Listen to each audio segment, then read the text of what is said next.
Hi Team 2Tube, we know why we're here. We're looking at the Govee LED strip lights, 15 bulbs on this, 36 feet I think it is.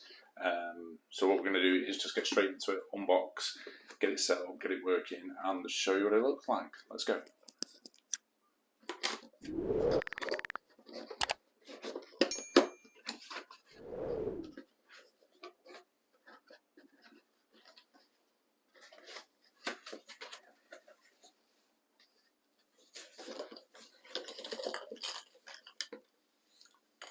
Okay.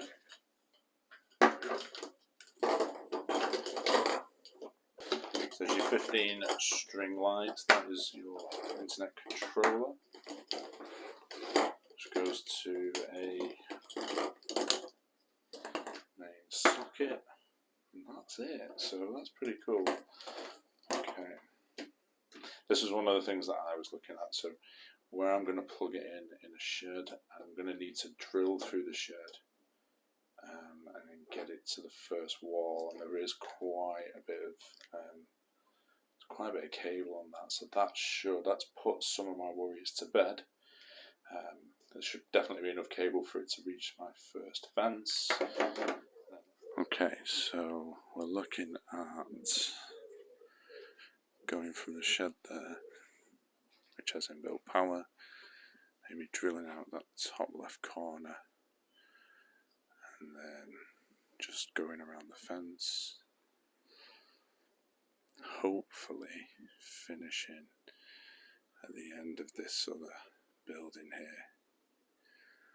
That's hopefully how it's going to play out. And the LED floodlights that I had from the other house, probably going to sit in them troughs, maybe to the middle, or possibly around the side if possible. We'll see how we get on. Let's get to work and let's get it cracking.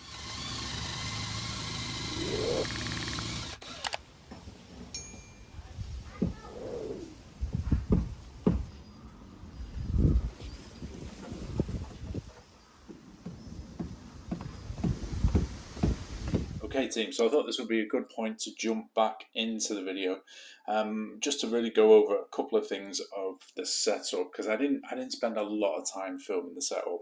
I'm not trying to make a DIY YouTube video or anything like that. So essentially, you have to plug the power socket into an inside power socket. I do have external power sockets at home, but there's a Wi-Fi bridge connector that sits just about a metre away from the main plug socket. You can't have that open to the elements, it will just stop the device from working. So I drilled out from a shed and then directly into the outside, so that keeps obviously the power supply housed well.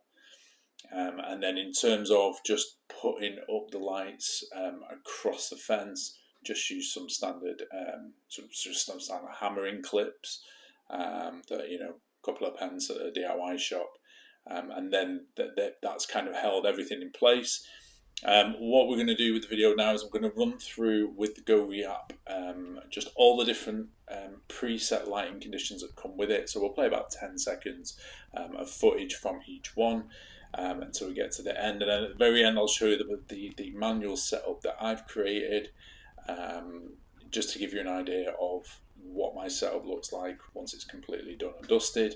And also I'll include just at the end, because obviously this isn't a review for the floodlights, that's on another video, but I'll put the floodlights on as well at the end. That just kind of shows my overall setup to give you an idea of what that looks like.